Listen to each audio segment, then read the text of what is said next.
At the beginning of the story, we see a woman asking a wounded young man to tell her where something is. Instead of answering the question, the man did his best to catch his breath. The woman raised her sword and asked the man to answer her question. While staring at the woman, the young man wondered about how no one expected this woman, who is the direct bloodline disciple of the Sword Supreme, to be so powerful.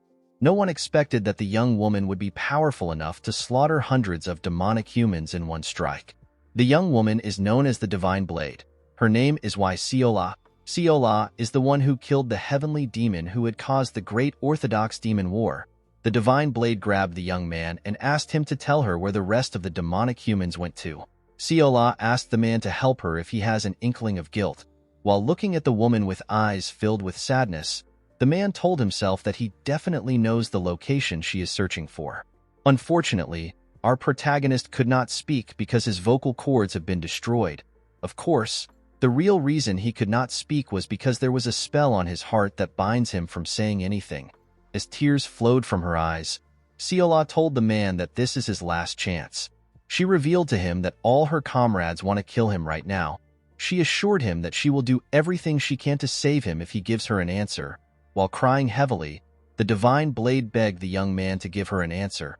Our protagonist could not understand why the Divine Blade was so passionate about finding the other demonic humans. He wondered if she is sad because of the hatred she has for the demonic humans she could not capture. The man quickly removed this idea from his head.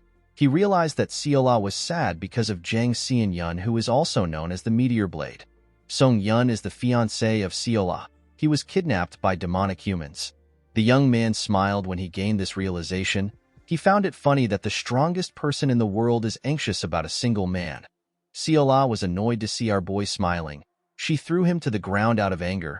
She told him that she would have killed him the first time they met if she knew that he will be so vile. The Divine Blade told our boy that she regrets a lot of things. Our boy was surprised to hear this. He could not believe that Siola would say such a thing to him. He remembered the first time he and Siola met. The girl offered him something at this time. Around this time, our protagonist was a grumpy young boy and Siola was an innocent young girl. Our boy began to wonder when things started going wrong for him. He was a traitor who stabbed countless people in the back and sided with the demonic humans. Our protagonist realized that karma is finally catching up to him. Before she could walk out of the cell, Siola saw our boy doing something. The woman quickly turned around. She called out to our boy, whose name is Gu Yongchun. She asked him to tell her what he is doing. As he slowly used his blood to write something, Yongchun felt a muscle get destroyed in his chest. Our boy spat out a large amount of blood. The Divine Blade was shocked to see this. Yongchun used the blood he spat out to continue writing. While struggling to move his hand, Yongchun remembered that someone told him that his heart will explode if he goes against any condition. The moment he remembered this, another muscle got destroyed. This made our boy cough out more blood. Yongchun remembered that this curse is the heavenly demon's demonic art, which is used on members of the cult so that they do not betray the cult. Siola quickly moved close to our boy. She asked him if he is all right. The woman realized that Yongchun was dying because he was writing. She asked him to stop moving his hand.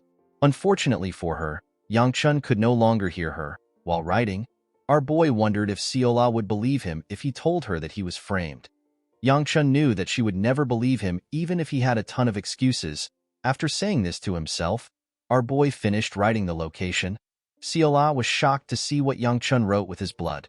Although Yongchun knew what to say, he also knew that it was already too late.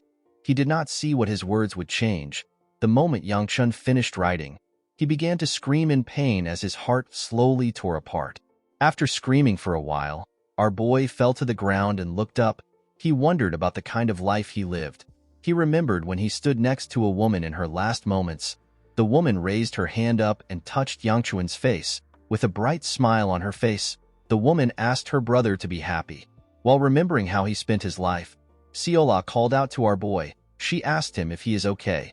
While she was calling out to him, Yongchun remembered how both his big and small regrets have made up his life. Our boy remembered standing next to a green-haired woman in her last moments. The woman who appeared to have been blinded apologized to Yongchun when she realized that he was next to her. Our boy simply glared at the poor woman. While his life was flashing in his eyes, Siola called out to our boy with tears in her eyes. Yongchun remembered how he held a woman with white hair in his hands on a rainy day. As the rain slowly fell on them, the woman asked our boy if he is crying. She raised her hand up. Yangchun assured her that he is not crying. He told her that it is just rainwater. The woman asked our boy if the moon has risen. Yangchun told her that it is still there. The woman told our boy that it is good that both him and the moon are next to her. The moment she said this, she dropped her hand and died. The moment he remembered this, Yangchun realized that his life was pathetic. He was born into the Shangshigu clan. It is a renowned clan of the Orthodox faction. Yangchun lived as an Orthodox martial artist before betraying the Orthodox faction and turning to the demonic side. The demonic cult lost the Great Orthodox Demon War, and Yangchun was tortured as a prisoner of war before he died. After he saw how his life played out, our boy closed his eyes and died. In the next scene, we see a younger Seola offering Yangchun a potato with a smile on her face. Our boy was shocked to see this. He could not believe that he had returned back to the time when he first met Seola. Yangchun could not comprehend what was happening. He was certain that he died after his heart exploded because he violated the heavenly demon's rule. Our boy was certain that his life ended in Seola's hands. When Yangchun placed his hand on his chest, he noticed that his heart was beating normally as if nothing happened. Due to how small he was and the environment he was in, our boy was able to deduce that he was in his younger self. Yangchun wondered if he was dreaming. Although he felt like he was dreaming, our boy could not understand why he would dream about the day he first met Seola. While looking at the potato she was holding, our boy remembered that he said something to the girl when she offered it to him in his past life. In the past, Yangchun knocked the potato out of Seola's hand. The girl was shocked to see this. He used his leg to squash the potato. With a horrifying look on his face, our boy called the girl a peasant and asked her to know her place. Yangchun was annoyed to remember what his past self did. Thinking that he was in a dream, our boy believed that he remembered this memory because he has a lot of regrets. With a shaky tone in her voice, Seola asked Yangchun if he does not like potatoes. The moment she asked this question, our boy took the potato from her. With a bright smile on his face, Yangchun thanked the girl for the potato. He assured her that he will enjoy it. Immediately he said this, he took a bite of the potato. Our boy began to scream. He never expected the potato to be so hot. He did not understand why a potato would be so hot when he was not in reality. Seola began to laugh when she saw our boy stick out his tongue. She found it funny that his face turned red. While our boy was sticking out his tongue, a young man in the same clothes as him ran to him. The young man referred to Yangchun as young master. The man told our boy that he has been searching for him everywhere because he suddenly disappeared. Our boy remembered the man as his bodyguard. He remembered that his bodyguard's name is Mu Yun. Mu Yun was relieved to see that his young master was not hurt. He told Yangchun that he was worried that something will happen to him. The moment he said this, Mu Yun noticed that his young master's tongue was burnt. He noticed that Yangchun ate the potato that Seola gave him. The man quickly placed his hand on his sword. He asked Seola if she wants to die. Our boy told Mu Yun that everything is fine. He asked the man to give him something. Mu Yun did not know what his young master was talking about. Yangchun asked the man to give him the honey cookie that is with him. The bodyguard was surprised to hear this. He put his hand into his pocket and took out the cookie. He told Yangchun that this is his last one. Our boy took the cookie from the man and offered it to Seola. The girl was surprised to see this. She asked our boy if he is really going to give it to her. With a smile on his face, Yangchun told the girl that this is the only thing he can give her for her delicious potato. Seola began to drool when she heard this.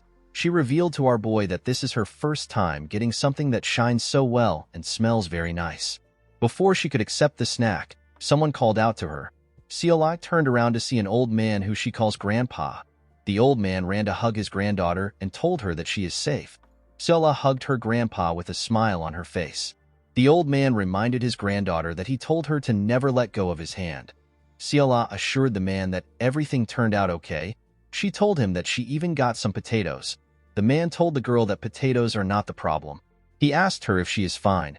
Seola assured her grandfather that she is fine. Yangchun became nervous when he recognized the old man that was standing in front of him. Seola pointed at our boy and told her grandpa that she gave one potato to him. The old man dragged his granddaughter's hand and moved close to Yangchun. He bowed his head and told our boy that his granddaughter does not understand the ways of the world, so she committed a serious offense to him. Yangchun assured the man that everything is fine. He told him that he is actually thankful to Seola. He put his hand together and explained to the old man that he was actually hungry. He told him that he is thankful that the girl offered him a potato. He explained to the man that he can only repay the favor with a honey cookie. He asked the old man if he is willing to accept the cookie. The man was surprised to hear what Yangchun said. Before he could reply, his granddaughter told Yangchun that she wants it. She stretched her hand and tried to grab the cookie. Before she could get the cookie, her grandpa picked her up and began to run. He told Yangchun that they cannot accept something so precious. He assured our boy that they will never bother him again. Our boy asked the old man to wait. Siola's grandpa was shocked to hear this. He turned around and told Yangchun that he can take his anger out on him. To the old man's surprise, Yangchun put the cookie in his granddaughter's hand. He told the man that this is his answer. Siola was extremely happy to receive the cookie. She offered our boy another potato. The old man smiled when he noticed something. He realized that Siola has found the person she is searching for. After receiving the cookie, Siola waved to Yangchun. Her grandpa bowed to our boy. When the two turned around, Yangchun stopped smiling. He let out a huge sigh. Mu Yun was surprised to see this. He asked his young master if he is feeling sick. The reason why our boy was nervous was because Siola's grandpa was the person who held the position of the Murim Alliance leader until a while ago. He is also one of the three Supremes. They are hailed as the strongest people in the Murim. They spread fear and terror amongst the unorthodox martial artists. The old man is known as Hyagun. He is also called the Sword Supreme. While watching Hyagun scold his granddaughter from afar, Yangchun wondered about why the old man came to his town. He could not believe that he was almost killed in a dream. After her grandpa was done scolding her, Siola turned around and smiled at our boy. Mu Yun told his master that they need to go back. Our boy told him that they can leave. Yangchun believed that he is ready to die peacefully now that he no longer has any regrets. To our boy's surprise, he did not wake up from anything. He walked to the doorstep of his manor. Our boy became confused. He did not understand why he was not waking up. He was certain that he would have already woken up if he was dreaming. While thinking, Yangchun wondered if this had something to do with the heavenly demon's curse. While he was lost in thought, someone calls him a fascinating person. Our boy immediately recognized this voice. He saw a young girl in front of him when he raised his head up. The girl walked up to him and told him that it is interesting that he has the guts to come to a place the clan head is coming to. Yangchun remembered the girl as Gu Yanxiu. She is also known as the Flame Sword. She is our boy's second older sister and the person who despises him the most. Yangchun was surprised to see that everyone was gathered outside because the clan head is coming. Yanxiu asked our boy to tell her what he is up to. The girl placed her hand on her brother's shoulder and asked him to screw off if he is planning something nonsensical. Yangchun hid his sister's hand away from his shoulder. Mu Yun was shocked to see this. Our boy told Yanxiu that he came because he has to be here. Yanxiu was annoyed to hear this. She told our boy that it does not make sense for someone who avoided the meeting for a long time to finally show his face today. Yangchun told his sister that it is his fault. He told her that he will apologize to the clan head later. Yanxiu became more enraged when she heard this. She called out to her brother and released her energy. She walked up to him and told him that it will be good for him if he stops any trick he is playing. The servants all became nervous when they heard this. With a look of anger on her face, Yanxiu asked her brother to not get her angry. Before she could say more, Yangchun asked his sister to stop talking. He told her that their father has arrived. The moment he said this, a man on a blood-red horse rode into the manor. The man wore a red garment and he had blood-red pupils. He also had a huge scar on his face, with a cold gaze in his eyes. The clan head asked his children to tell him what is causing the commotion. Everyone in the clan bowed their heads when they saw the clan head. The man stared at his son. He seemed to be a bit surprised to see Yangchun. Our boy raised his head when he noticed that his father was staring at him. The man stopped staring at his son and called a minister. He came down from his horse and asked the minister if he has prepared a sword unit. The minister informed the patriarch that the first sword unit has been resting after they returned. He told the clan head that the fourth sword unit is currently waiting.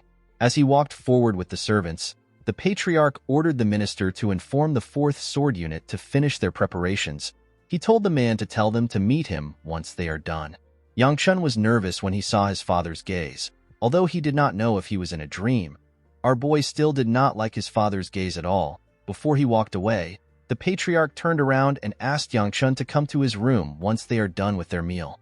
Yangchun and his sister were shocked to hear this. Our boy did not understand what was happening. In the next scene, we see Yangchun and his sister eating with their father in a huge dining hall. Our boy was surprised to see that his family still had the same awkward atmosphere in the dining hall. The atmosphere was awkward to the point where Yang Chun could not tell if he is eating through his lips or his nose. Our boy began to hope that someone would talk in order to do something about the vibe. The patriarch referred to Yanxio as second child and told her that he heard she made an accomplishment in martial arts. With a bright smile on her face, Yanxio explained to her father that she has gotten a small enlightenment. She revealed to him that she reached 3-star a few days ago. The patriarch commended his child on her achievement. He told her that she has advanced beyond her age. He asked her to continue to devote herself. The girl thanked her father for his praise. Yangchun found it to be impressive that his sister reached 3-star at such a young age. Of course, our boy was not completely surprised. He knew that such a thing is possible for someone like his sister who has talent and is quite hardworking. Yangchun told himself that his sister looks good when she smiles. The moment he said this, Yanxio frowned her face when she saw him looking at her. Before our boy could take another bite of his food, his father called out to him. He asked him if he went to the streets today. Yangchun explained to his father that he had something to do. The moment he heard the answer to his question, the patriarch stood up. He asked his children to enjoy their meals. Yangchun found this to be odd. He felt like his father was going to say something to him. Our boy believed that his father will tell him what he wants to tell him once he sees him later. The moment he thought of this, a maid moved close to him. She moved close to our boy's ear and told him that his father asked him to rest for today. She revealed to Yangchun that his father asked him to come to his room tomorrow. Our boy was surprised to hear this. He did not understand why his father suddenly changed his mind. Later in the night, we see Yangchun next to a window in his room, while staring at the moon. Our boy realized that he has regressed back to the past. Yangchun clenched his fist out of anger. He realized that he finally had an opportunity to kill the heavenly demon. Our boy quickly removed this idea from his head. He knew that he was hoping for the impossible. He did not know how he was supposed to kill the person that killed the 3 supremes who were said to be above the heavens. When he thought about his life as a demonic human that served the heavenly demon just so he could survive, our boy was annoyed. He lived his life with so many regrets. Although he did not like his regret-filled past life, our boy was still able to learn many things. Yangchun decided to live a new life now that he has been reborn. He did not see a reason to stress himself since the heavenly demon will later be killed by Siola and the demonic cult will eventually disappear as well. Our boy decided to live a quiet life with his new chance. With a serious look on his face, Yangchun assured himself that he will not repeat the same mistakes he made in his past life. In order to get a smooth life, our boy realized that he had to increase his strength. He sat in a lotus position and sensed the energy in him. Yangchun was shocked to see the tiny amount of internal energy he had. After seeing how pathetic his internal energy was, our boy understood how impressive it is for his sister to be at 3-star when she is just a year older than him. Of course, our boy had a way of helping himself. Yangchun decided to train with the cultivation technique that is only passed down to the blood relatives of the Gu clan. The moment he activated the technique, his internal energy began to spin. The technique is known as the Gu flame wheel art. Once a person reaches 4-star, they will be able to emit the flaming inner energy. When a person reaches 7-star, they will be able to wrap their body in flames. Unfortunately for our boy, he was merely at 1 star. Yangchun knew that he had to gather internal energy as quickly as he could in order to polish it until he reaches 2-star. In order to live a smooth life, Yangchun assured himself that he will not borrow the power of demonic humans. He decided to focus on increasing his own power. After circulating his internal energy for a while, our boy began to feel exhausted. He grit his teeth and let go of his energy. While breathing heavily, Yangchun fell on his bed. He stopped circulating his energy because he might die if he pushes his body too hard. Our boy knew that his current body could not easily handle internal energy. He was certain that he will suffer from energy deviation if he continues to push himself. While breathing heavily, Yangchun began to laugh. Our boy was happy to see that he got some result from his energy circulation. His internal energy had now increased, and he had reached the early stage of 2-star. While looking at his hand, Yangchun assured himself that he will take things step by step.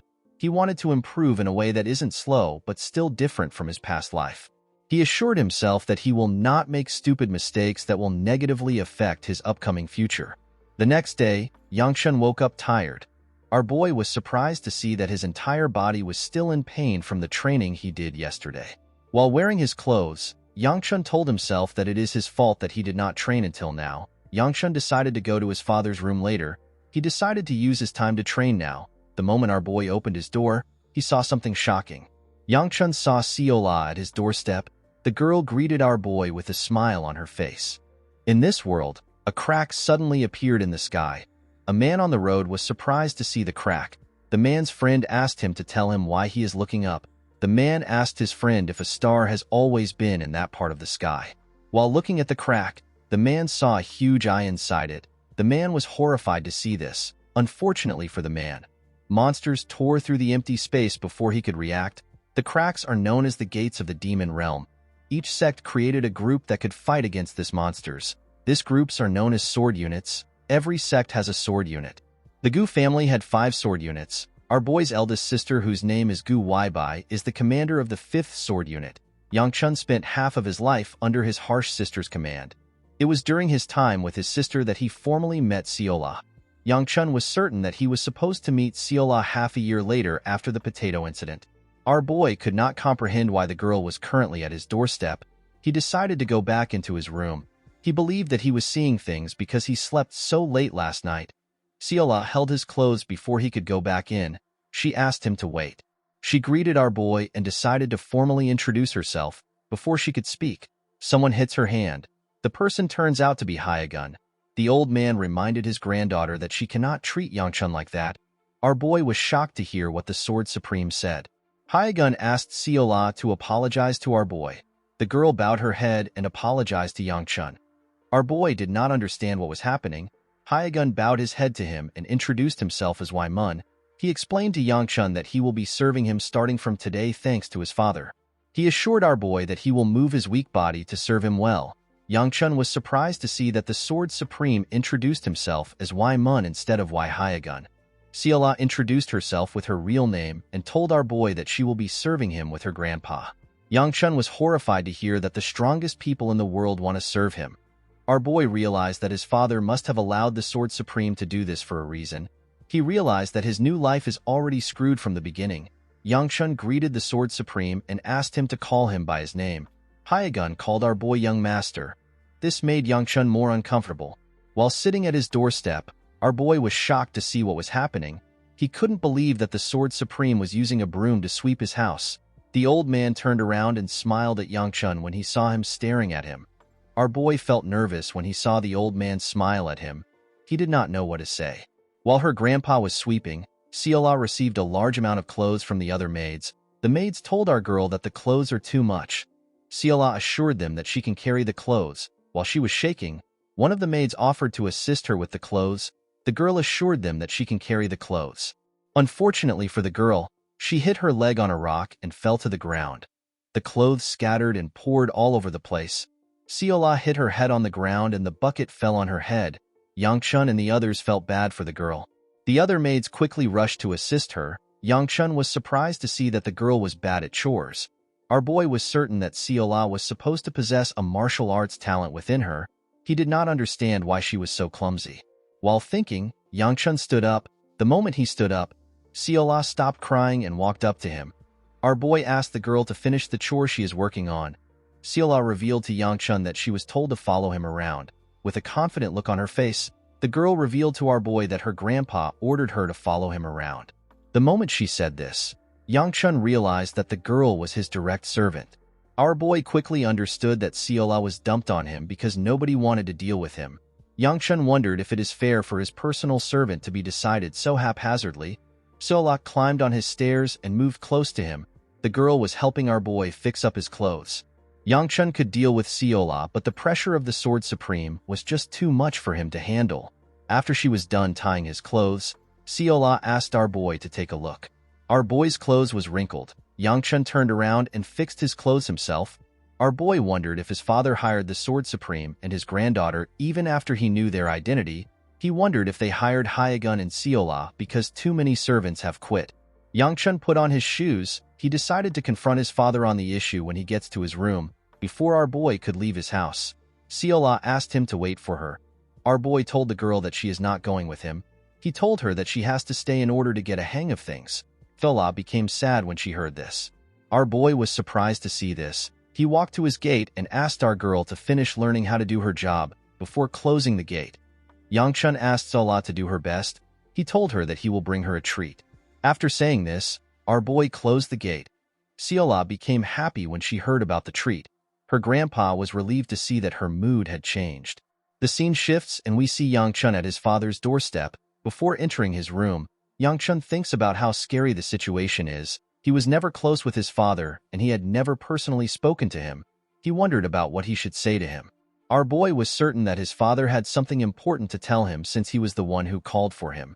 Yangchun decided to ask his father about Hyegun and Seola after he hears what he has to say. While he was lost in thought, someone appeared behind him. The person asked him if he is not going to go in. Our boy screamed out and said crap when he heard the person's voice. When he turned around, he was shocked to see his father. The patriarch asked him to go in. While sitting in front of his father, Yangchun began to tremble. He could not believe that he said crap in front of the clan head. The patriarch asked his son if he has seen his new servants. Yangchun told his father that he has greeted the servants.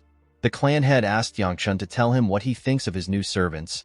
Our boy thanked his father for assigning new servants to him for his convenience. He wanted to ask his father more questions, but he was cut off.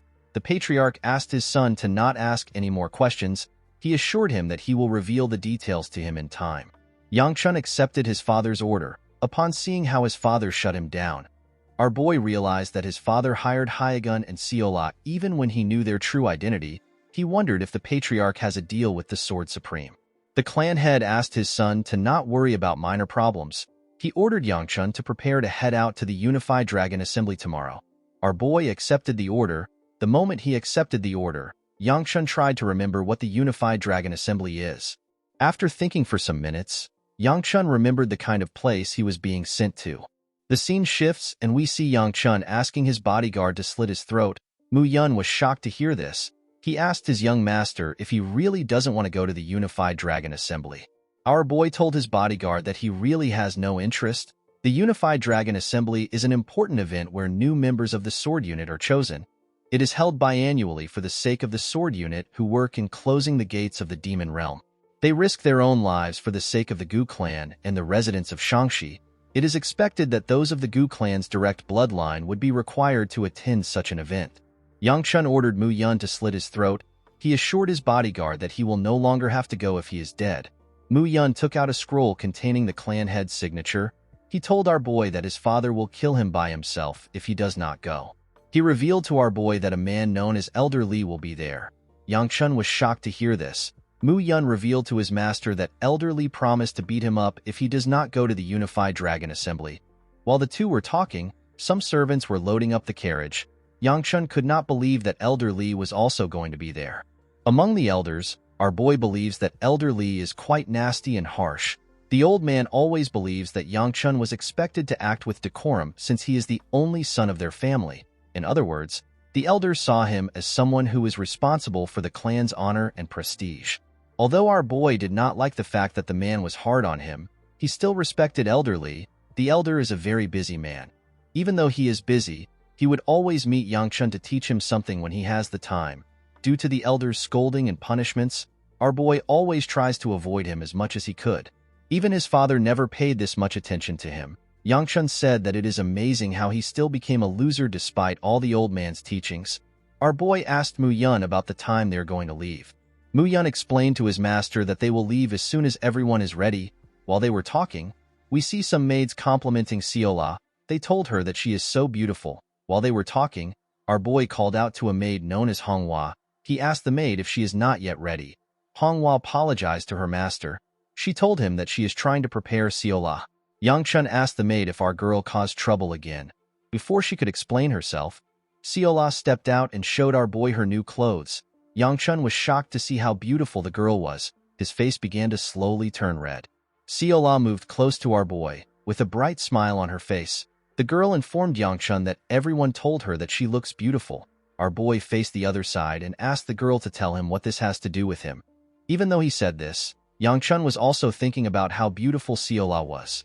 With a cute look on her face, Seola asked her young master if he also sees her as a beautiful person. Our boy lost control and his face turned completely red.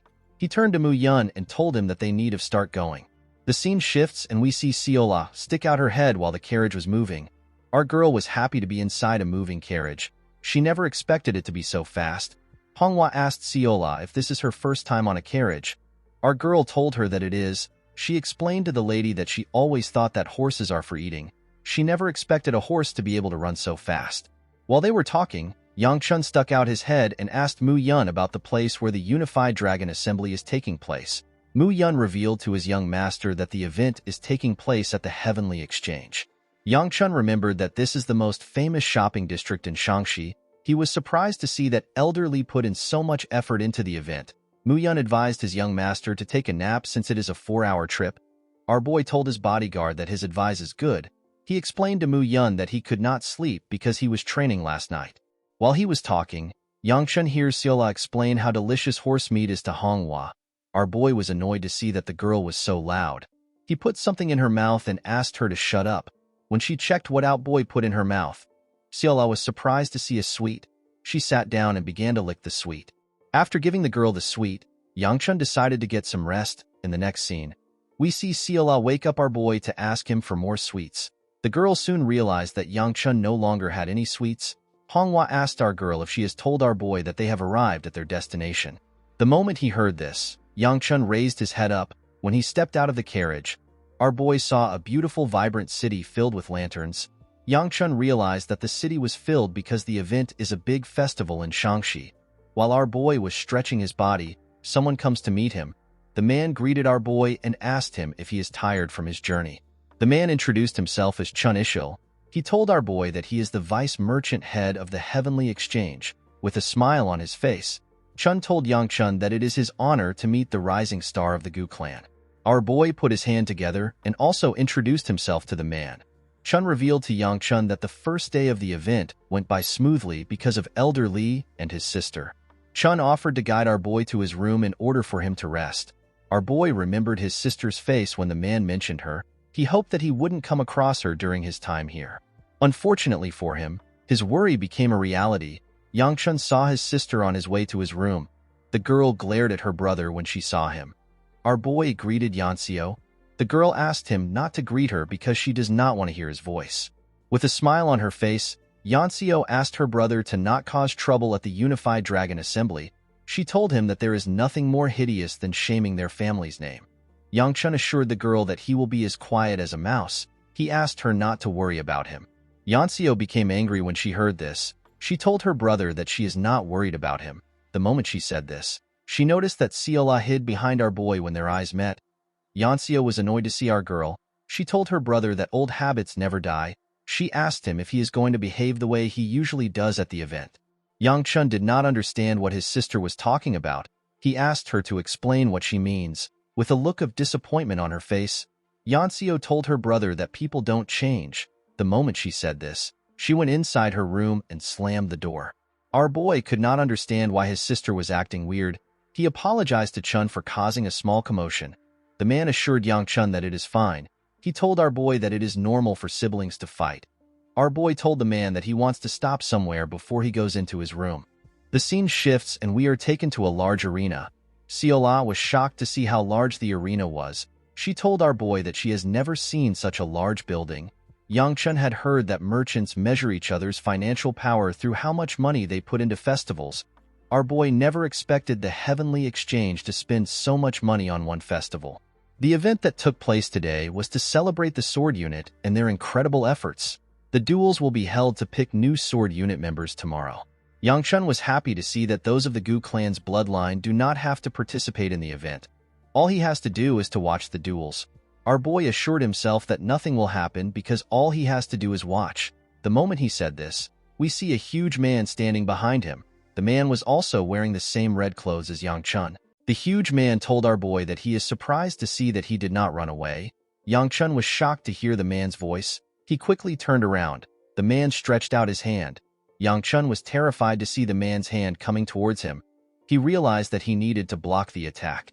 To Yangchun's surprise, the huge man simply pat him on the head. With a smile on his face, the huge man asked our boy to tell him why he is scared. He pat Yangchun's head and asked him to tell him why he did not run away when he saw him. Yangchun reminded the man that he promised to fold him in half if he did not come to Shaanxi. The old man was surprised to hear this. He asked our boy to tell him who said such a thing. Yangchun told him that it was the second elder. The second elder laughed when he heard this. He was surprised to see our boy talking back. Yangchun noticed that the second elder always had a strange fixation on him. He believed that this was because he is the only son of the clan head. Sola was surprised to see the huge man. She called the second elder a bear. The girl said that bears are as delicious as horses. With a scary look on his face, the second elder glared at Siola. Our girl became nervous when she saw the look in the man's eyes. She wanted to continue yapping, but she immediately became quiet when she saw the look in the man's eyes. Siola became terrified. She quickly hid behind Yangchun. Our boy told the second elder that he will scare people away if he continues to look at them with such a terrifying gaze. The huge man laughed and asked Yangchun if Siola is his concubine. Our boy was surprised to hear the question. He asked the man to take a look at Siola's clothes. He told him that our girl is a servant. The second elder was disappointed with Yangchun's answer. He told our boy that he will accept his answer. The second elder reminded our boy that tomorrow is the Unified Dragon Assembly. He asked Yangchun to go to bed immediately. He explained to our boy that he will still need to take part of the event even if he is a spectator. Siola quickly ran to the exit when she heard this. She asked Yangchun to leave with her before the second elder eats them. Our boy accepted the second elder's order. Before he could leave, the second elder called out to him. With a smile on his face, the old man swiped his hand on his neck and told Yangchun that he will do this to him if he tries to run away. Our boy immediately understood the man's threat. After hearing what the man said, Yangchun moved closer to Siola. Our girl asked Yangchun if the bear is going to eat them. Our boy told her that the man will strangle her first. Siola screamed when she heard this.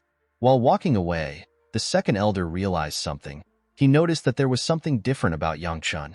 The next day, we see a large amount of people gathered for the Unified Dragon Assembly. While looking at the people lined up for the event, Yangchun explained to his bodyguard that he thought the event would start in the morning. He told Mu Yun that the event will definitely start in the afternoon. According to Mu Yun, people from the numerous clans in Shangxi, or anyone who can prove their identity, is allowed to participate. The bodyguard told his master that he never expected so many people to show up. Yangchun reminded the man that it is a big deal to be a member of a sword unit. While our boy was talking, Siola hid behind him. With a shaky tone in her voice, she asked Yangchun if the bear grandpa is going to take off her head. She asked our boy if they cannot ask the second elder to hibernate. Yangchun was annoyed to hear this. He told our girl that she should have stayed in the room if she was so scared. Siola reminded our boy that her grandpa asked her to stick with him. Yangchun knew that he could not ask our girl to disobey the Sword Supreme. Our boy assured Siola that everything is fine. He told her that Mu Yun can defeat the bear grandpa. Siola was happy to hear this. Mu Yun asked his master to tell him who bear grandpa is. Our boy revealed to the man that Siola is talking about the second elder. Mu Yun told our boy that it is impossible for him to lay a finger on the second elder. He asked his master to address the second elder more respectfully. Our boy decided to tease Siola. He told her that Mu Yun can't defeat the bear, so they need to give him her head. Siola was shocked to hear this. With a shaky tone in her voice, she told our boy that she is all right if everyone will be happy with her head. Yangchun told Siola that he is simply joking. While drooling heavily, our girl pointed at a food cart. She told our boy that her grandpa said that ghosts who die with a full stomach look prettier. Siola assured Yangchun that ghosts who die eating dumplings look quite beautiful. Yangchun realized that our girl wanted him to get her some dumplings. While our girl was ordering for dumplings, Mu Yun told him that he treats Siola well. With a nervous look on his face, Yangchun asked his bodyguard if he did not see our girl begging him to buy her some dumplings. Truthfully, Yangchun did not know how to treat Siola. This is because he had met her several times in his past life. Our boy told his bodyguard that Siola does not fully understand what it takes to be a servant. With a smile on his face, Mu Yun told his master that he still bought our girl the dumplings despite her being his servant. Yangchun did not know how to explain this. Mu Yun was proud of his young master. He told our boy that he is different from the rumors. The man explained to Yangchun that he made a stupid mistake by believing in rumors. He told our boy that he has many lessons to learn. Yangchun told the man that he is reading too much into mere dumplings. The moment he said this, our boy realized that Mu Yun mentioned something about rumors. He asked his bodyguard to tell him when he started working with him. Mu Yun revealed to Yangchun that he started working 2 weeks ago. Our boy realized that Mu Yun was assigned to him right before he regressed. This is why he is able to hear about some rumors. While Yangchun was thinking, someone shouts at her mistress. Our boy was shocked to hear the loud sound. The person told her mistress that she shouldn't wander around in such a dangerous place. The girl told the woman that she worries excessively. The girl told her bodyguard that nothing can happen in a place where the Unified Dragon Assembly is taking place. This is because there are so many members of the Gu clan in the city. While looking at her from behind, Yangchun recognized the girl's voice. He hoped that it wasn't the person he was thinking about. The bodyguard informed her master that she is worried that she might run into the heir of the Gu clan. Our boy was shocked to hear the bodyguard talk about him. He told himself that the woman is talking about someone else. He told himself that there are several men in the Gu clan. The girl told her bodyguard that this will not happen. She explained to the bodyguard that she cannot meet the heir because there are so many people around. Yangchun was shocked to hear what the girl said. The sentence felt ominous to him. The moment our boy thought of this, the girl in black clothes turned around and saw him. The girl was shocked to see Yangchun. Our boy and Mu Yun also felt nervous when they saw the girl. The girl did not know what to say. The bodyguard moved close to his master and whispered to him. He told Yangchun that the expression of the girl and her guard looks as if they have just seen something horrendous. He asked our boy if he knows the girl. Yangchun could never forget the young lady in front of him. He remembered her hair which falls to her shoulder and her black beady eyes. Our boy remembered the ring on her hand. The ring contains a symbol that appears when examined up close. Yangchun already knew the significance of the ring. It is something that comes from the Hebei Peng clan. Our boy remembered the young lady as his former fiancée. Yangchun's marriage was arranged with the Hebei clan. It is one of the 4 largest clans. The marriage was arranged for a simple reason. The Gu clan is as prestigious as any of the 4 clans, and they have a child around the same age as the daughter of the Hebei Peng clan. Yangchun was bound to be the heir if nothing happened. The Peng clan believed that an arranged marriage with the Gu clan will be beneficial. The issue of the marriage lies in the trouble which our boy caused when he was younger. There were so many bad rumors about him. He was a person who used to ditch training to cause trouble. The rumors did not sound favorable to the Peng clan. Of course, what really shattered the marriage were the things Yangchun said to the girl. The girl asked our boy to tell her why he is there. Yangchun reminded her that his family is hosting the event. He asked her to tell him why she came. The girl told our boy that she has some business to attend to. She told Yangchun that his family doesn't own the entirety of Shangxi. She told him that she does not need to report her movements to him. Yangchun told her that he does not care. The girl was annoyed to hear this. She reminded our boy that she is still a year older than him. Yangchun apologized to her. He told her that he forgot. While they were talking, our boy saw Ciola walking away. He asked her to follow him if she has bought the dumplings. While holding a large amount of dumplings, Ciola carefully moved behind Yangchun. Our boy asked the girl to have a good stay. He and his bodyguard walked past the girl. Our boy told her that he is quite busy. He told her that he will see her later. The girl was surprised to hear this. She quickly turned around. She wanted to say something to Yangchun, but she decided not to talk. She reminded herself that she is quite busy dealing with her brother. The girl noticed that Ciola was walking next to our boy. She was certain that she had never met our girl before. The girl was surprised to see such a cute servant next to Yangchun. She wondered if our boy had changed. The moment she thought of this, the girl remembered her first encounter with Yangchun. Our boy asked the girl to tell him who she is. He told her that she is just the daughter of a concubine. Of course, the girl became enraged when she heard this. She got on the table and grabbed Yangchun's clothes. With a terrifying look on her face, the girl asked our boy to repeat what he said. With an arrogant look on his face, Yangchun asked the girl if he is wrong. The moment she heard this, the daughter of the clan head punched Yangchun in the face. The girl told her bodyguard that she was prepared to endure everything even if it is for an arranged marriage. She told Yangchun that she was willing to marry him despite all the terrible rumors around him. She told him that she was willing to do anything for her clan. The bodyguard quickly moved close to her mistress. She begged her to calm down.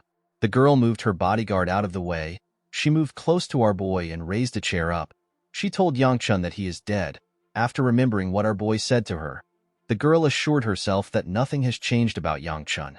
While she was thinking, our boy took some plates of dumplings from Ciola. The girl assured her master that she can carry the plates. Our boy told her that she does not look fine. He told her that he can help her. Mu Yun also offered to help Yangchun. Our boy asked his guard to focus on his duty. He told him that they need to take some dumplings to Hongwa if there is any left. The girl was surprised to see what our boy did. She felt like something was different about our boy. She quickly removed this idea from her head. She told herself that Yangchun must simply be in a good mood today. She assured herself that it is impossible for the crazy bastard to grow up. While looking at our boy, the girl told herself that there might be a small chance that our boy can change.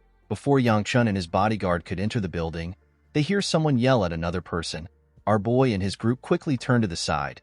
Yangchun was annoyed to see that several people are scaring him today. Mu Yun asked his young master if he is alright. Our boy assured his bodyguard that he is fine. Siola asked her master if the dumplings are safe. Our boy asked her to shut up. The person who was yelled at told the man in front of him that his problem won't be resolved by shouting. He asked the man to calm down. The man slammed his hand on the table and explained to the man that he does not have a lot of time. He asked the attendant if he will be responsible if he gets caught. With a serious look on his face, the attendant asked the man to explain what he means by getting caught. The young man became nervous when he heard this. He realized that he messed up. He told the man that he never said such a thing. The attendant asked the man if he is joking with him. Mu Yun asked his master if they should help. Our boy reminded his bodyguard that anyone can participate in the Unified Dragon Assembly as long as they can prove their identity. Mu Yun explained to our boy that he was asking if they should allow the man to keep causing a scene. Yangchun explained to his bodyguard that it is nothing new to see someone squabbling over the Unified Dragon Assembly entry. He assured Mu Yun that the martial artists of the Gu clan that are on standby will take care of the issue. One of the martial artists moved close to the man and placed his hand on his shoulder.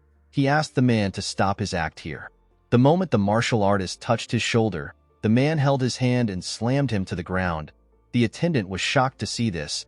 He asked the man to tell him what he is doing. With a cold gaze in his eyes, the man told the attendant that he has proved his skill. He asked the attendant if he can participate now. The attendant asked the man if he is crazy. He told him that he cannot participate after knocking their martial artist down. The man explained to the attendant that he was simply showing his skills. While watching the man and the attendant argue, Mu Yun asked his master if they should interfere now. The moment the bodyguard said this, Sola explained what she saw in a stupid manner. She told our boy that the man slammed the martial artist like wham. Yangchun walked forward and asked Mu Yun to follow him. The bodyguard was surprised to hear this. He asked our boy if it is right to leave the man there. With a nervous look on his face, Yangchun explained to Mu Yun that he does not want to get caught up in the issue. He asked his bodyguard to head in with him. Mu Yun wanted to argue with his master. Yangchun assured him that the others will take care of it. The moment he said this, the attendant told the man that he cannot just have things the way he wants. He explained to the man that they have their own rules. He told him that he cannot enter if he cannot be properly identified. The man asked the attendant if his skills are not enough. The attendant told the man that he does not have any issues with his skills. The man became annoyed when he heard this. He asked the attendant if he is disrespecting the young clan head of the Peng clan. Our boy and the daughter of the Peng clan turned around when they heard this. They were shocked to hear the young man refer to himself as the young clan head of the Peng clan. In the next scene, we are taken to the past. We see snow falling in a huge manner. Aoi asked her elder brother to tell her what he is doing. With a bright smile on his face, the young man greeted his sister. He told her that he is warming himself up by the fire because everywhere is cold. He explained to her that he decided to roast a sweet potato since he is close to a fire. Aoi told her brother that she has no interest in knowing why he started a fire next to her room. She asked her brother to simply tell her what he plans to use the plaque in his hand for. With a smile on his face, the young man explained to his sister that the sweet potato was taking too long to cook. He told her that he wanted to use the plaque to make the fire stronger. Aoi threw something at her brother's head the moment he said this. The man was shocked to see this. He reminded her that she is hitting her elder brother. Aoi told him that he deserved to be hit. She asked him if he doesn't know what he is currently holding in his hand. The man told his sister that he is holding a firewood. Aoi reminded her brother that the plaque of the Peng clan was given to him by the clan head himself. It was given to the man as a reward for graduating as the top student from the Divine Dragon Academy and for becoming the youngest successor in history. Aoi told her brother that he knows what he can do with the plaque. The man revealed to his sister that he wants to use it to make the fire stronger. Aoi grabbed the potato from her brother and tried to hit him with it. The man quickly covered his head. The girl decided to not do anything. She told her brother that he needs to act more like a successor. The man laughed when he heard the word successor. Aoi was surprised to see the look on her brother's face. She revealed to her brother that she cannot tell what he is thinking sometimes. She reminded her brother that he has all the skills and talent despite being young, and he has been chosen to be the successor. Aoi told her brother that he looks so dissatisfied even after having several accomplishments. With a bright smile on his face, The man told his sister that he is not dissatisfied. He looked up and revealed to his sister that he simply wants to leave the manor. While blowing on a potato, Aoi informed her brother that he can simply leave and come back later. The man was surprised to hear this idea. In the next scene, we see Aoi reading a letter from her brother. The idiot told her that he is going to go out for a bit. Aoi squeezed the paper out of anger. She could not believe her piece of shit brother called 4 month a little time. While she was holding the paper, her bodyguard informed her that the beggar sect has found her brother. The bodyguard revealed to Aoi that her brother is in Shaanxi. The girl was surprised to hear that her brother went so far away. The scene shifts and we are taken back to the present. We see the young master arguing with the attendant. He told the attendant that he has shown him everything that he can. The attendant asked the young master to tell him what this will do for him. With a look of anger on his face, the man begged the attendant to allow him participate in the event. The attendant asked the young master to calm down. He wanted to explain himself more, but the man interrupts him. He told the attendant that he does not have a lot of time. He asked the attendant if he has to show him the Dark Knight blade before he can believe him. Mu Yun told his master that the man just mentioned the Dark Knight blade. Yangchun told his bodyguard that the technique is exclusive to the direct bloodline of the Peng clan. Our boy wondered if he was actually looking at the young clan head of the Peng clan. Yangchun decided to quickly leave. He did not want to accidentally get involved in something that does not concern him. The moment our boy turned around, the second elder appeared in front of him. The man grabbed Yangchun's head.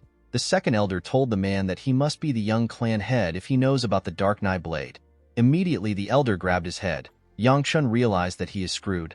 The second elder asked the attendant to let the young master participate since he is skilled enough. The young master put his hand together and bowed his head when he saw the second elder. He introduced himself to the man as Peng Wujin. He referred to the second elder as the Grandmaster Pure Flame Fist of the renowned Gu clan. He told the second elder that it is an honor to meet him. The second elder began to laugh when he heard how Wu Jin greeted him. He told the young man that he has not heard the title in a long time. He assured Wu Jin that he can participate in the event. The attendant informed the elder that they haven't confirmed if Wu Jin is really the young master of the Peng clan. The second elder assured the man that Wu Jin is truly the young clan head. The attendant was surprised to hear this. The elder informed the man that Wu Jin looks exactly like his father. He told him that the young man has a physique of a Peng. According to the second elder, the black ring on Wu Jin's hand is enough to confirm his identity. Yangchun noticed that this is the same ring that Aoi wears. He could not believe that this dumbass is actually the young clan head of the Peng clan.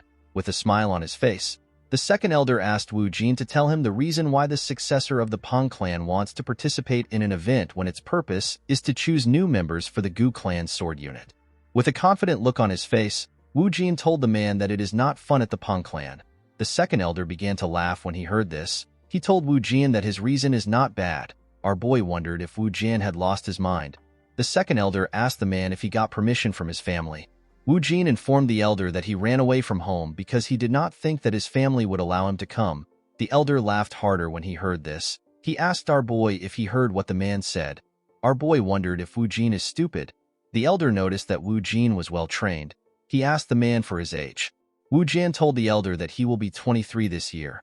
The elder was surprised to hear this. He realized that the Peng clan has been raising an overpowered monster. While looking at Yangchun, the man told Wu Jin that he wishes their little idiot was like him. Our boy did not know what to say to the elder. Mu Yun moved close to his master and assured him that the elder is not talking about him. Siola asked our boy to tell her why the old man would call him an idiot. Yangchun asked the two to shut up. He told them that they are hurting him more than the elder. Our boy did not really care about what the elder said. While looking at Wu Jin, our boy realized that the elder was right to call him a monster. Yangchun remembered that Wu Jin will soon receive the title of Blade Emperor. Our boy became certain that Wu Jin is from the Peng clan. He remembered that another person from the Peng clan is also in the area. The moment he thought of this, Aoi called out to her brother. Wu Jin was happy to see his sister. The moment the girl got close to him, she used her leg to kick his face in. The attack sent the idiot flying. With a terrifying aura around her, Aoi called her brother a worthless bastard. She could not believe that he claimed to be the successor when he ran away from home after leaving a note behind. Wu Jin asked his sister to calm down and listen to him. With a horrifying look on her face, Aoi asked the man to tell her what he wants to say. Wu Jin was surprised to see that his sister actually gave him a chance. He begged her to spare him. The moment she heard this, Aoi began to beat the shit out of her brother. She asked her brother to tell her why he would run away from home and try to join another clan's sword unit. She asked him if he has lost his mind. Wu Jin begged his sister to spare him. Yang Chun was surprised to see this. He told the elder that it is better they stop Aoi because she might kill her brother. The second elder assured our boy that things are fine. He told him that men from the Peng clan are quite sturdy and can even endure getting hit by a metal rod. Wu Jin called out to the Grandmaster and begged him to save him. Yang Chun asked the elder if he is sure about what he said. The second elder asked Aoi to stop beating her brother. He told her that she might kill him.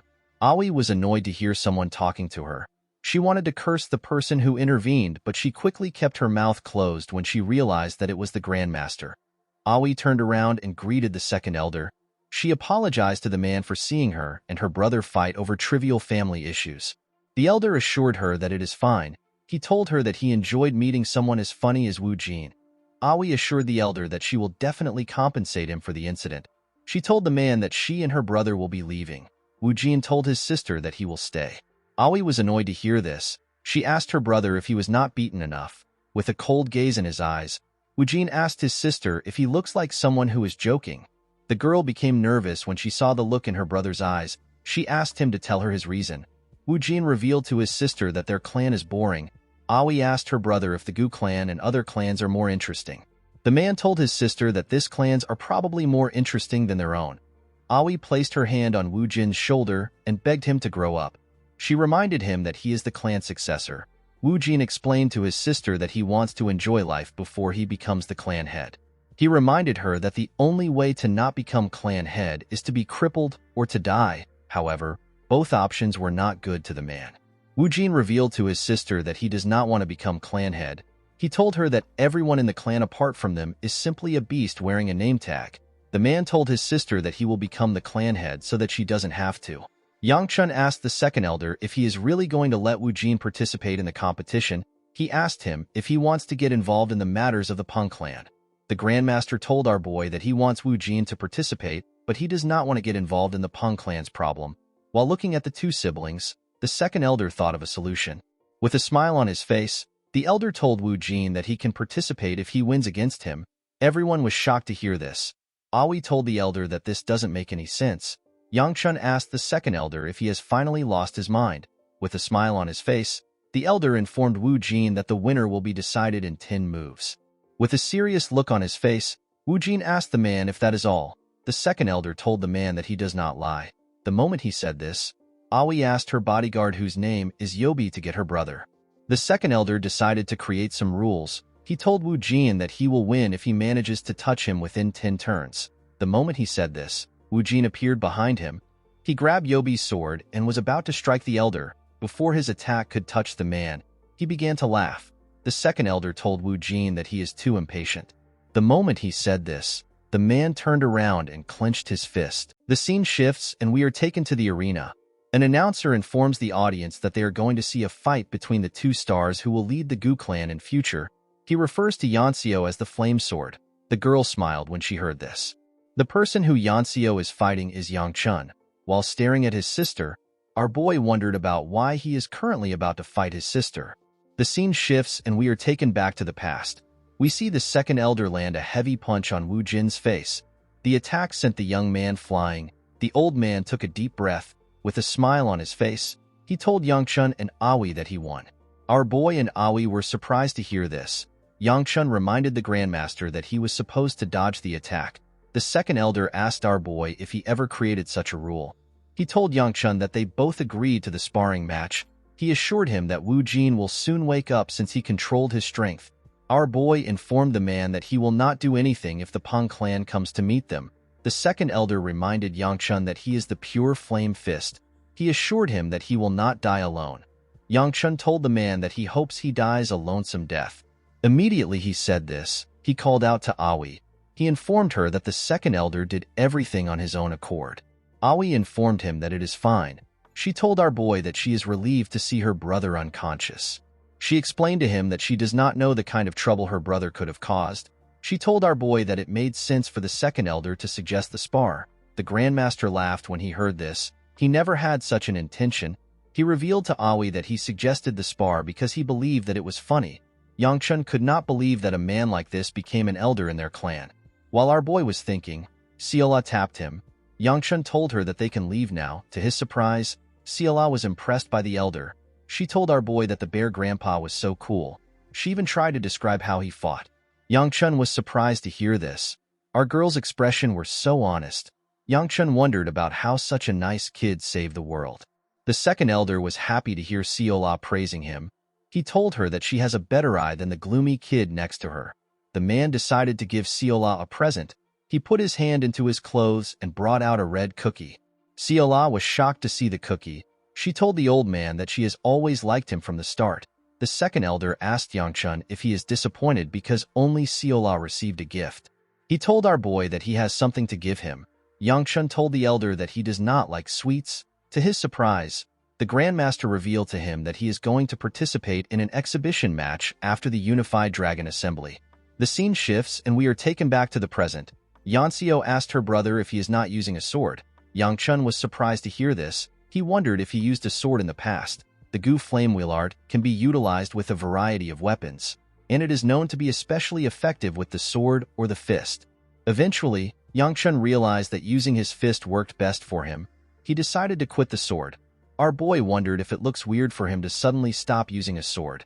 Yanseo told her brother that she does not really care if he uses a sword.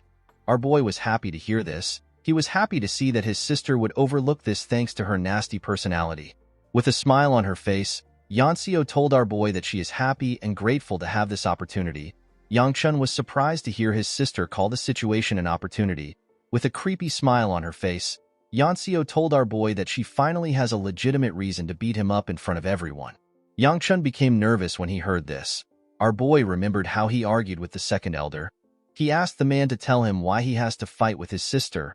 With a weird look on his face, the Grandmaster revealed to our boy that he does not want people to go home thinking that the Gu clan is boring. Yangchun could easily see through the old man's intentions. He knew that the second elder simply thought that the situation would be funny. Our boy did not care.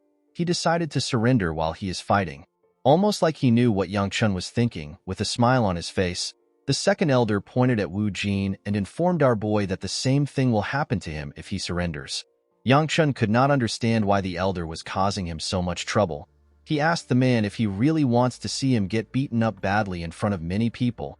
The Grandmaster asked our boy if he is really planning to lose. While staring at his sister, Yangchun reminded himself that he cannot waste his regression. He did not see a reason to waste his energy on a fight that never happened in his past life. While he was thinking, Yanseo called out to him. She referred to him as the boy who will become the next clan head simply because he is a man. She took a stance and told her brother that she despises him to death. Immediately she said this, the announcer asked her to begin. Yanseo rushed to attack her brother. Our boy managed to dodge her attack. The girl swung her sword at his neck. Yangchun managed to dodge it by going low. He quickly moved back. Yanseo moved close to him and attacked his head. Our boy easily dodged this attack too. His sister was surprised to see this. She did not know how a 2-star was dodging the attacks of a 3-star. Yangchun could easily see through his sister's thoughts. Our boy was able to dodge her attacks by moving half a beat earlier than her. Even though he was doing this, Yangchun was still short of breath. He realized that he really lacks training. He quickly put a gap between himself and his sister. He wondered about how he wanted to end the fight. He wondered if he should let himself get hit. Yangchun was not sure if he will make it out in one piece when he receives his sister's strike. While he was thinking, his sister told him that he is still used to dodging. Immediately she said this. Yanseo appeared next to our boy. She grabbed his clothes and took out her sword. She tried to hit him with her wooden sword. Fortunately, Yangchun managed to take off the clothes. Yanseo's sword tore through our boy's clothes. Yangchun informed his sister that it is easier to dodge when she swings with such obvious intent. He asked his sister to stop acting like this. Our boy wondered about the amount of murderous intent his sister must have for her to tear through his clothes. Yanseo revealed to her brother that she forced herself to accept that she could never be the clan head even though she worked herself to death. The girl could not comprehend why someone like her brother who has been wasting his life like a scum gets to become the clan head because he is a man. She asked Yangchun if he can understand her pain. The moment she said this, Yanseo covered her sword with her energy. Our boy was shocked to see this. He was certain that this technique is far beyond 3-star. While her sword was spinning at a crazy speed, Yanxiu began to attack her brother more aggressively. Yangchun barely managed to dodge the attacks. The girl clenched her fist out of anger. She told her brother that he always runs away. Immediately she said this, she tried to punch our boy. Yangchun also dodged this attack. Yanxiu quickly turned around and kicked her brother. She told him that he is talentless and he does not work hard. Our boy blocked her kicks with his hand. The girl stepped back when she saw this, with a look of anger on her face. Yanxiu asked her brother to simply disappear if he is going to live a worthless life. The moment she said this, she rushed to attack him. When his sister got close to him, Yangchun could see the tears in her eyes. Before her sword could reach our boy, Yanxiu asked her brother to disappear just like his mother. Immediately she said this, our boy grabbed her hand. Yanxiu was shocked to see this. Her energy left the sword. With a horrifying look on his face, Yangchun asked his sister to repeat what she said. Yanxiu has always known her sister as the coolest person. At only 15, she received the title of Sword Phoenix. At age 20, she graduated at the top of her class at the Divine Dragon Academy, and she was appointed as the 5th sword unit leader of the Gu clan. Everyone in the clan acknowledged her. Unfortunately, she wasn't able to become the clan head of the Gu clan. Instead, the one who will become the clan head is the concubine's child Gu Yangchun. Yanxiu did not hate her brother for this. Although they were half-siblings, Yangchun's mother was kind to her. The girl liked the woman, so she was fine with our boy's existence. One day, the woman suddenly disappeared. Their father ordered everyone to not look for her. Due to this, no one made an effort to search for her. It was at this time that Yangchun's attitude changed. He spoke and acted rudely to everyone. Rumors that he touched his maid surfaced. However, there was still no change to him being the clan head. This is because the clan head always has to be a man. Yanxiu and her outstanding sister were ignored. The girl resented her brother who was so privileged, and yet he did not know what he had. Yanxiu did not simply resent her brother, she loathed him. The scene shifts and we are taken back to the present. We see our boy asking his sister to repeat herself. The moment she saw the look on Yangchun's face, Yanxiu knew that she was in danger. She quickly jumped back before her leg could land on the ground. Our boy appeared behind her. When Yanxiu turned around, she saw our boy's fist coming close to her. The scene shifts and we are taken back some minutes earlier. At the top of the arena, we see Aoi and her bodyguard sitting next to each other. The girl told her bodyguard that Yanxiu is actually the same age as her. She never expected Yanxiu to be so talented. She told her bodyguard that she cannot continue to say that she is from the Peng family. Yobi assured her mistress that she is doing fine. Aoi informed Yobi that our boy and his sister are saying something but she cannot hear them. She asked her bodyguard if she can hear them. Yobi told her mistress that she won't be able to hear them.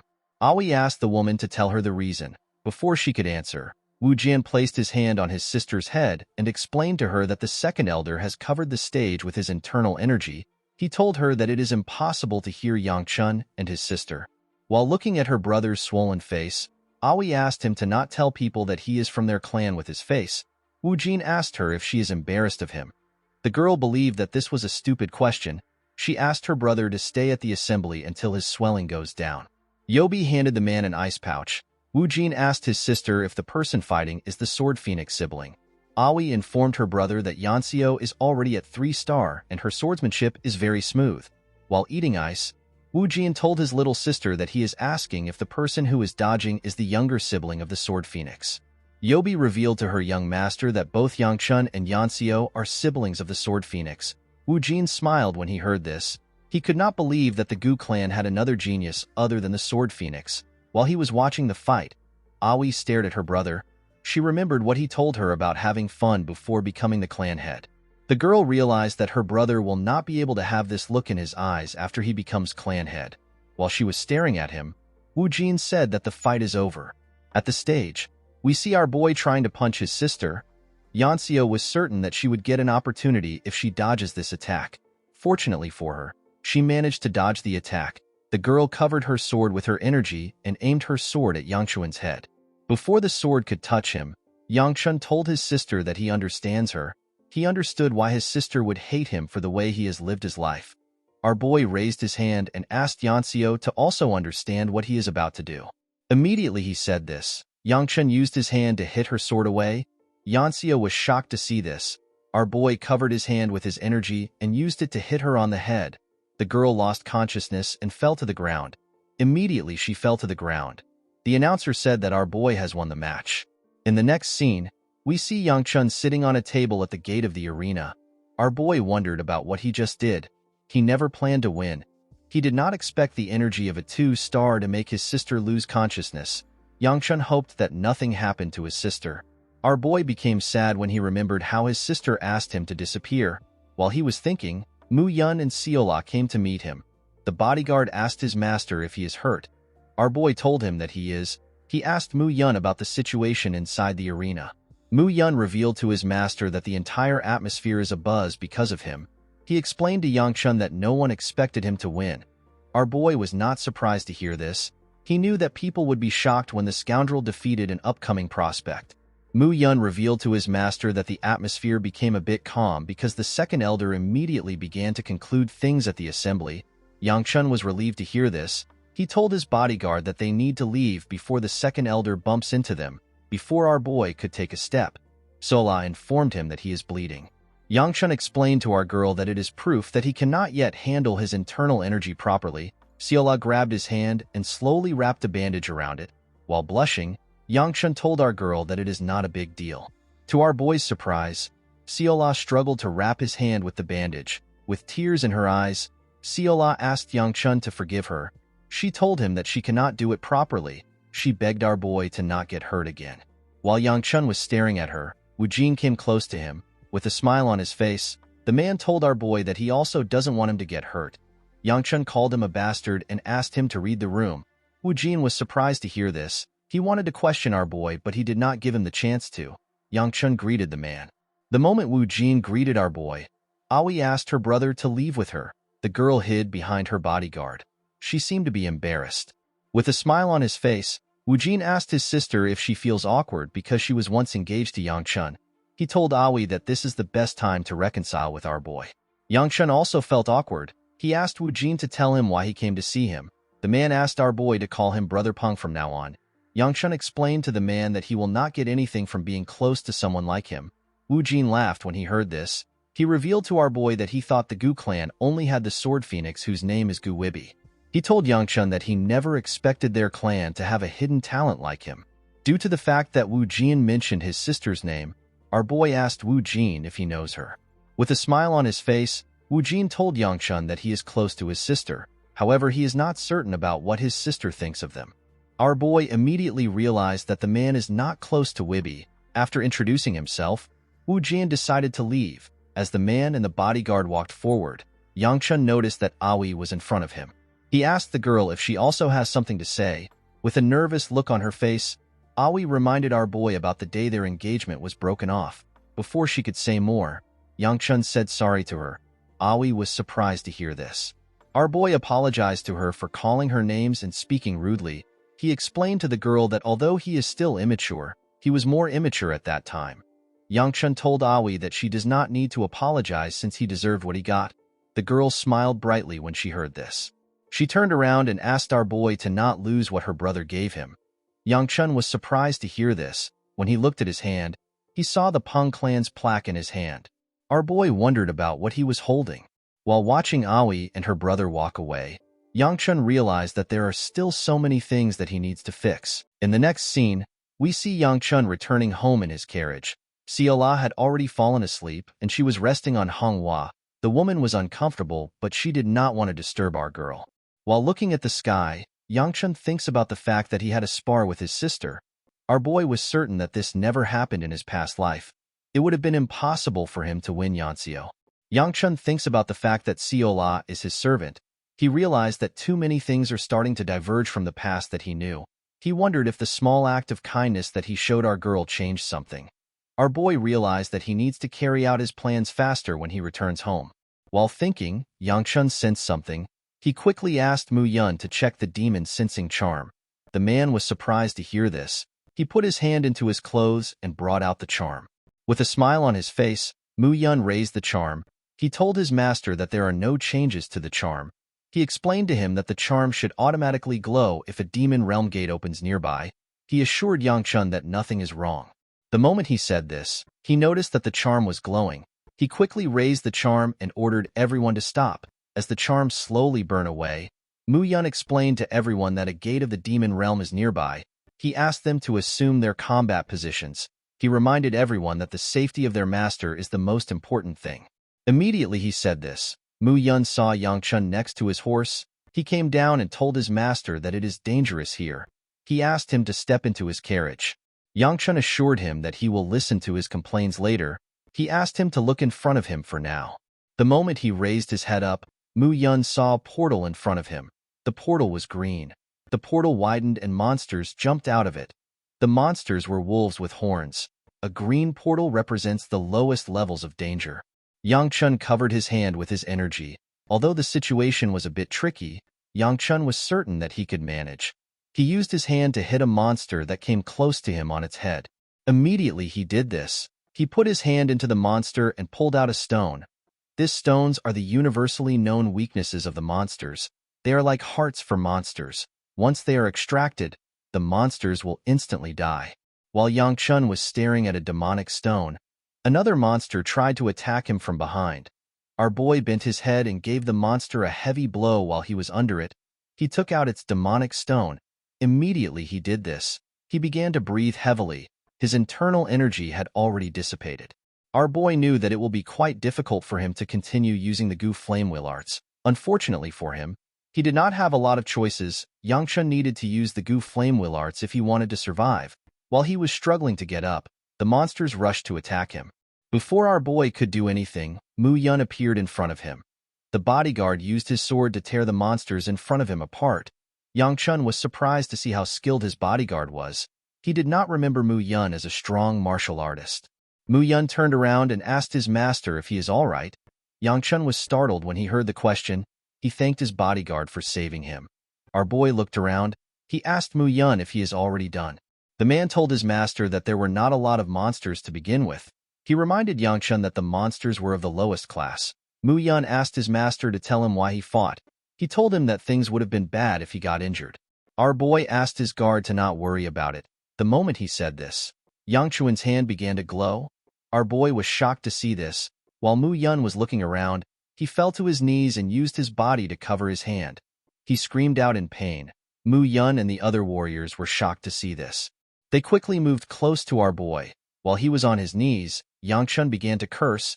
He did not understand why he was getting this nasty feeling right now.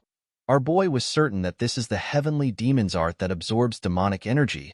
The technique is known as the demon well absorption arts. Yang Chun could not believe that he was absorbing the energy of the demonic stone in his hand. The scene shifts and we are taken to the past.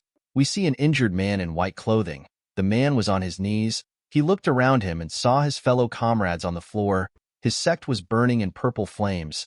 The man screamed at the person in front of him. He asked the person to tell him what his sect did to him. He asked the person to tell him why he is punishing them.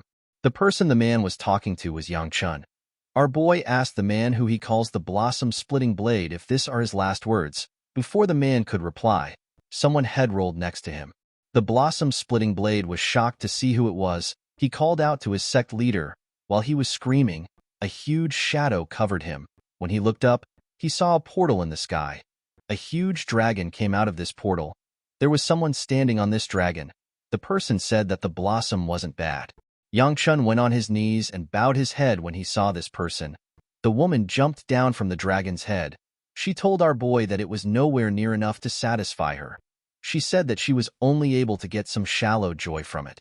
With a smile on her face, the woman asked Yang Chun to raise his head.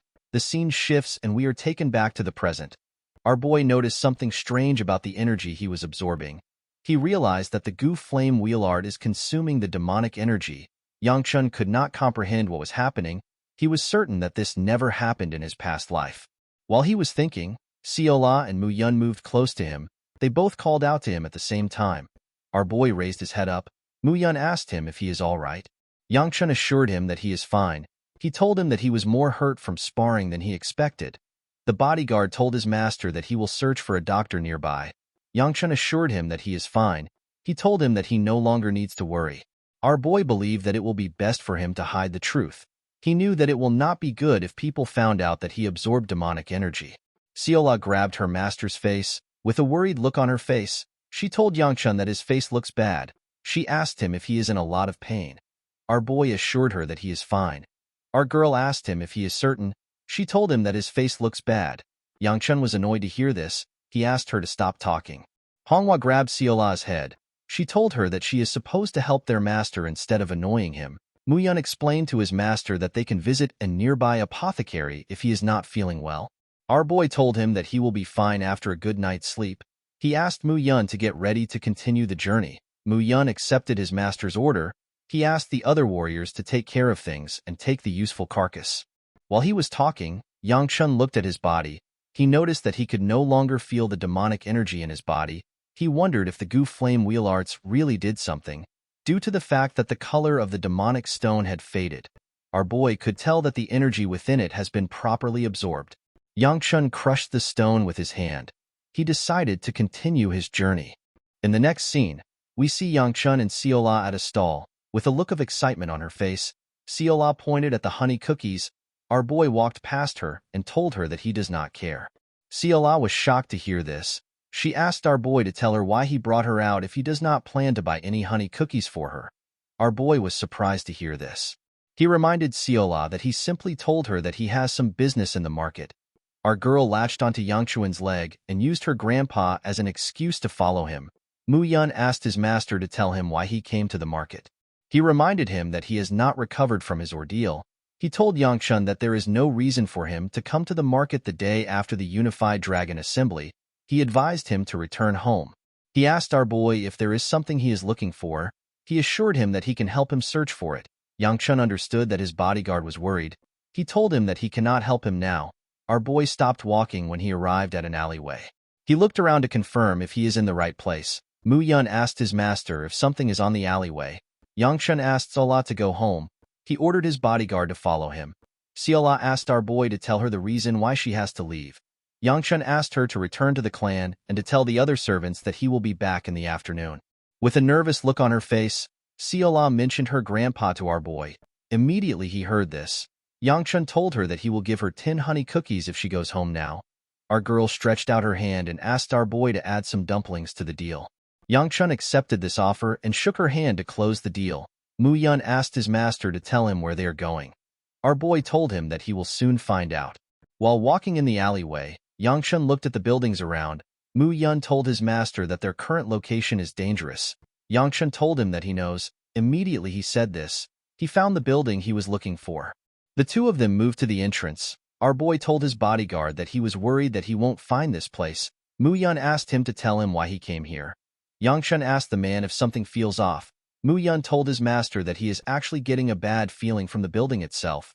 With a smile on his face, Yangchun commended his bodyguard for having keen senses.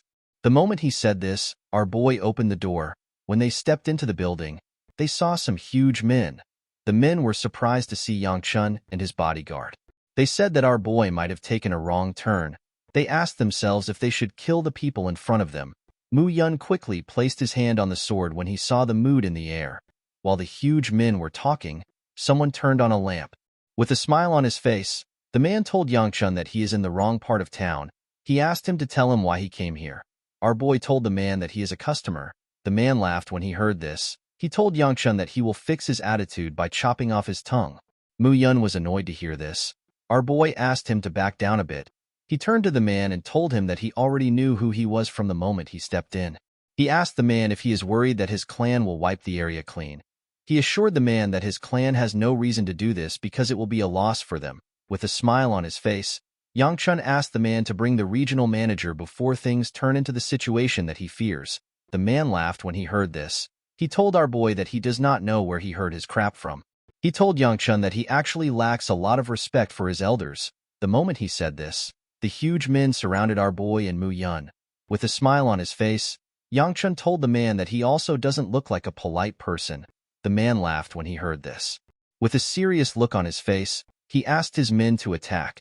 The men immediately charged at our boy. Before they could even touch Yangchun, Muyun took out his sword. He asked the men to not lay a finger on his master. He used his sword to knock the men out. The leader and the other men were shocked to see this. The man realized that he messed up. He remembered that Yangchun is the heir of his clan. He realized that he should have expected our boy to have a skilled guard with him. The man did not know what to do. He knew that he could not bring Yang-chun to his regional manager. While he was thinking, someone comes out of the back room. The person referred to the man as captain. He told him that the regional manager has something to say. The captain was annoyed to hear this. He could not believe that the manager already heard what happened. The captain asked the man to tell him what the manager said.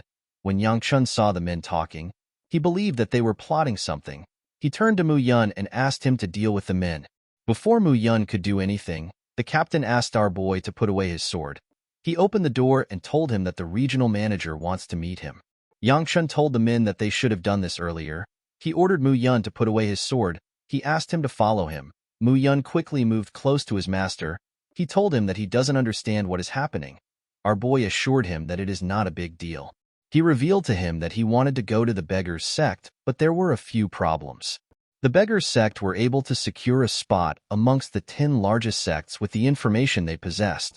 However, since they are still a part of the orthodox sects, they do not take jobs that would cause trouble. Due to the fact that the request Yang-chun wants to make is a bit problematic, he needed to go somewhere else. The place our boy is currently at is just like the beggars' sect, except it is only used by the unorthodox sects. This place belongs to the house sect. In the next scene, we see Yang-chun and Mu Yun arrive at the basement of the building. A young man with blue hair greeted them. He introduced himself as the Shangxi branch manager. He told them that his name is Du Wenshu. Wenshu told our boy that they weren't expecting him to visit. He apologized for their aggressive greeting. Yang-chun told him that he does not need to apologize. He asked Wenshu if he will accept the commission. Wenshu told our boy that he is curious about something. He asked Yang-chun to tell him why he came to a small unorthodox sect instead of the beggars' sect of his prestigious clan. Our boy explained to him that he came to them because this is a commission that the beggars' sect can't handle. He told him that only the house sect can handle it. He asked Wenshu to tell him why he keeps trying to poke around. The manager apologized for his behavior. He explained to our boy that they have to be extra careful because of the clan that he comes from. He begged Yang-chun to be understanding. Our boy asked the manager if he will accept the commission or not. The man revealed to Yang-chun that their sect does not refuse commissions. He told him that everything is fine as long as he can pay for it. Our boy placed a paper on the table. He told Wenshu that he is looking for someone. He explained to him that he is looking for a boy that is just a bit older than 10. Wenshu took a careful look at the paper. He apologized to Yang-chun and told him that he takes back what he said. He told him that he cannot accept this commission. He revealed to our boy that the commissioner before him is not looking for this child. Instead, the commissioner is searching for the whereabouts of the person who is protecting this child. Our boy asked the manager if he is certain. With a smile on his face, Yang-chun told the man that the commission fee is about the house sect leader. Everyone in the room turned their eyes to our boy. They had scary looks on their faces. The men quickly drew out their swords. They rushed to attack Yang-chun. Our boy sat calmly without reacting. Mu Yun took out his sword and blocked their attacks. Yang-chun reminded the manager that he said that he won't act aggressive. With a serious look on his face, Wenshu asked our boy to tell him how he knew. Yang-chun told the manager that he does not want to talk in riddles. He told him that the important thing is that they both have information that they need. Wenshu asked him if he can verify his information. Yang-chun pointed at his paper and told him that he can verify the information himself. He explained to him that it will be smart for him to carefully consider things since he is in a desperate situation. He told Wenshu that he can forget about it if he does not need the information. He revealed to him that he will go to the beggars' sect, and he might even slip something about the house sect leader to them. Wenshu was annoyed to hear this, however. He could not do anything to Yang-chun. He accepted our boy's commission. Yang-chun asked him to tell him the time it will take them. Wenshu told our boy that it will take 3 months. After hearing this, Yang-chun stood up. He moved to the exit and told the manager that they will exchange information once he finds the boy. The moment he said this, our boy noticed something. He noticed that the manager was actually quite worried about the sect leader. He told him that he should check the Sharp Mountain range. He said that this is his advance. Wenshu was surprised to hear this. After our boy said this, he left. A while later, the captain asked the branch leader if he trusts Yang-chun's words, due to the fact that our boy knew the top secret information that the sect leader is missing. The manager told the captain that he has no choice but to believe our boy. Wenshu did not understand what Yang-chun was thinking. He was certain that our boy asked Mu Yun to follow him because he knew that they would come out aggressively. The manager believed that it is impossible for only Yang-chun to know this information. He was certain that the Gu clan head is also involved. While thinking, the manager began to peel off his skin. The captain asked him if it is okay for him to take off the skin. Won-shu told the man that it feels stuffy. He reminded him that no one is watching. After taking off the skin, he took off some clothes tied to his chest. Won-shu turns out to be a woman. The captain turned his head while Won-shu was removing the clothes. The house sect typically doesn't respect or follow the sect leader. This is why the sect leader went into hiding in order to avoid those who were after him. Won-shu felt bad for the sect leader. She wondered about what had happened to her father. After Yang-chun stepped out of the building, he let out a sigh. He was relieved to see that he got what he wanted. He was already planning to fight Won-shu if the situation went out of control. He was happy to see that the little information he knew helped him. In his past life, Yang-chun found out that the house sect leader was captured by the Dark Knight Palace for more than 5 years. Due to this, the house sect and the Dark Knight Palace went into battle. The Murim Alliance made a surprise attack which caused the Dark Knight Palace to collapse and the battle to come to an end. However, during the battle, the house sect leader dies. This resulted in the extinction of the house sect. Unfortunately, our boy does not know the exact location of the Dark Knight Palace. Yang-chun knew that the only reason his information worked is because he had a meeting with the manager. Although he found this annoying, our boy had no choice but to meet the house sect in order to find someone. He wanted to find the boy who reached the position of top management for the demonic cult at a young age. He is a tactician known as the brain of the demonic cult. His name is Heavenly Fong Zhuge Hyuk. Yang-chun plans to find and kill this boy. Even Seola struggled because of his tactics. Our boy was certain that Hyuk will help in the advancement of the demonic cult if he does not deal with him now. While he was thinking, Mu Yun told him that he does not know who he is looking for. He explained to him that he will hear from the house sect in summer since it will take them 3 months. He told his master that the people of the house sect are not as informed as the rumors say they are. Our boy realized that he was actually going to get the information he wanted in summer. The moment he thought of this, he realized something. He could not believe that he never thought of this. He remembered that it was around this time that the Jinchuan Yun clan's secret chamber, which is operated by the First Merchant Association, is discovered. The countless treasures within this chamber do not really matter. The important things are the priceless spiritual pills. Yang-chun remembered someone who rose to a high stage through the power of spiritual pills. The person would later become a demonic human and will become a huge source of strength for the heavenly demon. Although Hyuk was a big issue, the secret chamber was also important. Yang-chun wondered about how he was going to get to the secret chamber because it was in Sichuan. After thinking for a while, our boy decided to give up on the chamber. He could not think of a way for him to go to Sichuan, and he did not know how he would find the chamber that is well hidden. Fortunately for Yang-chun, a method to get what he want came rolling to his doorstep. The scene shifts and we see Seola talking to someone. The person asked her to tell him what she thinks of him. The boy assured Seola that he can make her happier. Guys, we have come to the end of our video. If you guys want more of this recap, let me know in the comments section. Don't forget to like and smash that subscribe button for more recaps. See you guys later.